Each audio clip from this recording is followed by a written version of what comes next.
Welcome to Contact Has Begun, brought to you by the grace of the World Puja Network, one of the last vestiges of truth concerning benevolent, spiritually and technologically advanced off-world visitors. Some refer to these visitors as our greater family of man or returning ancient ancestors. I am James Gillen, your host, and our guests also include cutting-edge physicists, authors, teachers, and healers dedicated to the awakening and healing of humanity and the earth. Let the journey begin.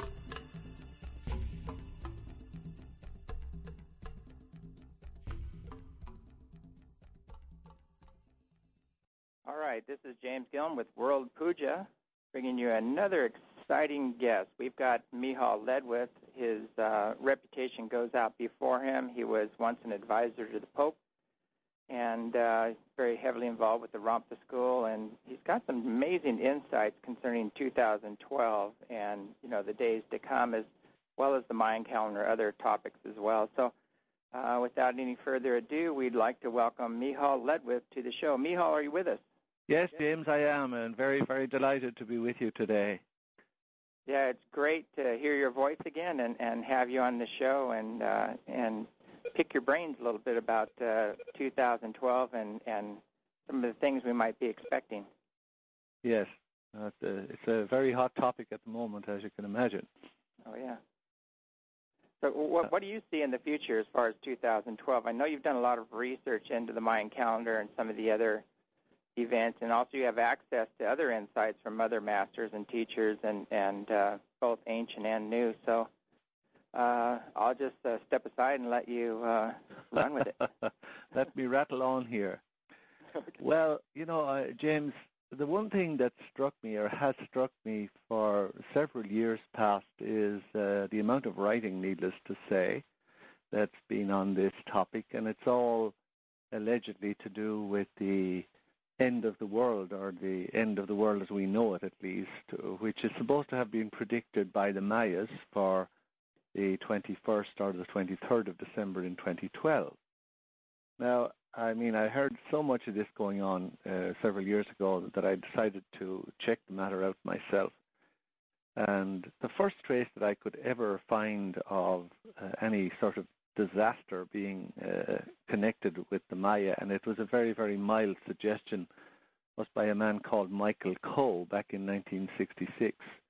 He was the first one to suggest that there might be some sort of cleansing of different types of people from the world at that date. But he didn't say that there was going to be for definite, and he certainly didn't say anything like an apocalypse was going to happen.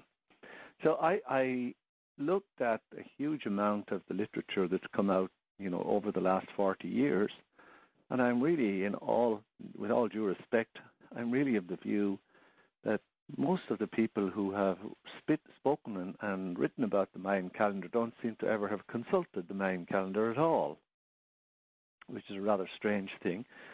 Now, obviously, the Mayan calendar is not, something you can take up in your hand and look.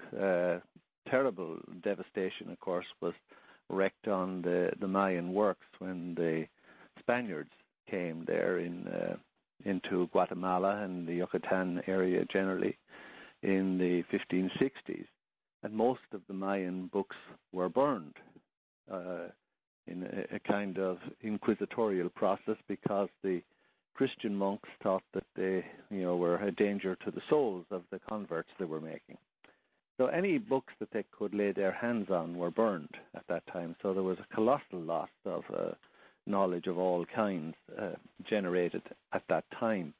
But in general, very little survived. There are four or five very famous Mayan documents that exist there. They're very, very short documents indeed. The Dresden Codex, because the manuscript eventually ended up in the city of Dresden in Germany, and the Madrid Codex because it's in Madrid, and the Paris Codex because it's in Paris, and there's a Grolier Codex. And these are all short documents, 30 or 40 pages each, and it's out of those that you have to try to construct what the Mayans had to say about any particular date. The Mayans calendar, of course, is very similar to other calendars from Central America, like the Zapotecs and the Olmecs, and the Miztecs and the Aztecs, which came somewhat later. So it's not a unique calendar, the Mayan calendar. It didn't begin with them, and they were, however, the ones that refined it and made it more sophisticated. But anyway, let's having said that, in other words, that I don't think most people who have written or talked about the Mayan calendar have ever looked at it or what it says. Mm-hmm.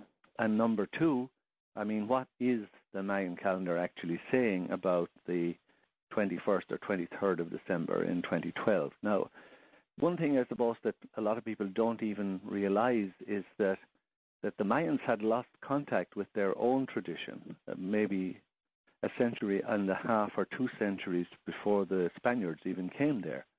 So we're not dealing with an unbroken tradition going way back maybe to 600 BC, which might be the beginnings of the traceable parts of that civilization. They had already lost contact, and there's really no agreement among the Mayans as to when particular dates are anyway. But they used two calendars, a 260-day a year and a longer calendar.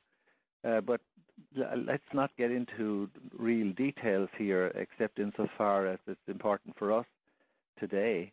And basically, they worked in units of what would be 395 years in our time, and that's called a Bakhtun. And the end of the 13th Bakhtun is going to happen probably in 2012, though there are other dates. There are many, many varying dates that the Mayans have suggested or could be interpreted as saying for the end times to happen maybe in 2100 or even 2200 or even 2036. So the 2012 date is not as sacrosanct as it might seem. And anyway, the bottom line is that there is absolutely no hint of any major disaster tied to the date of December 21st or 23rd, 2012, according to the Mayan calendar. It is simply the end of the 13th large period that I mentioned. They say the world began in 3114 BC, so the present world is 5,123 years old.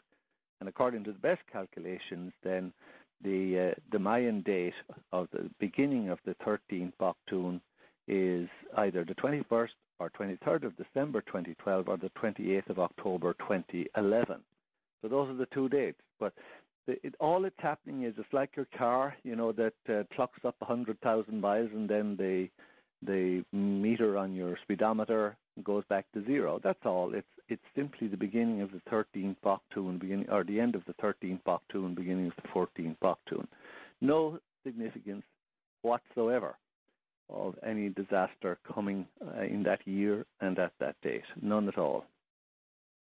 So if there is no significant, now it's kind of obvious. Basically, if we continue on our present course, we are going to hit the wall here pretty soon. Oh yes, I suppose what I'll come on to later in the interview, James, is that for 527 years or something like that, the Mayas never issued any statement, but they did issue one 2 years ago.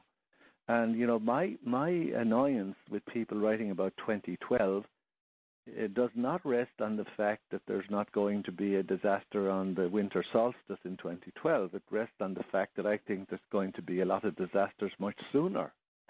And that if you think, that we're just because the Mayan calendar doesn't predict something on the winter solstice in 2 years' time, you're high and dry until that date comes, and then we'll see. You could be left really in a very bad situation if you don't wake up to what's happening.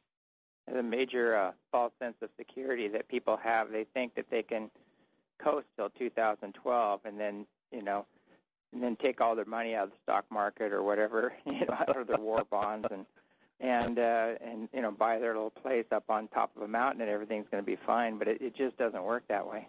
No, in fact, In some respects, the top of the mountain might not be a very safe place